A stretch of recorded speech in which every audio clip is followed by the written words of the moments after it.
Imagine owning one of the most famous technology companies in the world, and then watching it lose more than $1 billion in a single year. In 1997, Apple was in serious trouble. Sales were falling, the company was struggling to find direction. Then something unexpected happened. Steve Jobs came back, and what happened next would completely change Apple's future. Apple began in 1976 with Steve Jobs, Steve Wozniak, and Ronald Wayne. The company helped bring personal computers to ordinary consumers. Then came the Macintosh. Apple had created something special, but success would not last forever. After Steve Jobs left Apple in 1985, the company continued without him. But the technology industry was changing. Microsoft Windows was becoming more powerful. PC manufacturers were competing aggressively, and Apple was struggling to find a clear direction. Apple's problems became impossible to ignore. In 1996, Apple reported an $816 million loss. Then, in 1997, the company reported a loss of approximately $1.045 billion.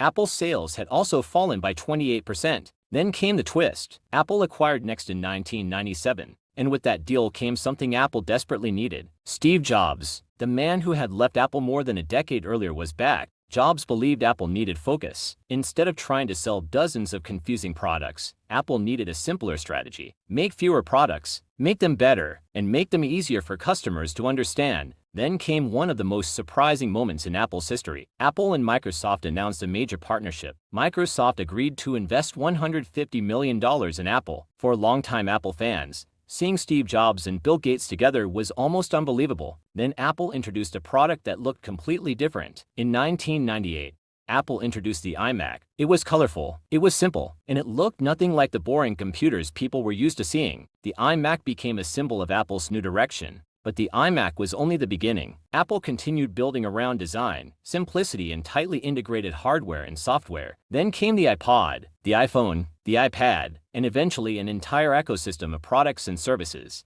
Apple's story teaches 5 powerful business lessons. First, focus. Second, simplify. Third, design matters. Fourth, adapt when the market changes. And fifth, never assume the story is over. Apple nearly lost its way, but the company found a new direction, and that direction changed technology forever. This is Money Behind the Story. Subscribe for more stories about the companies, money, and strategies that changed the world.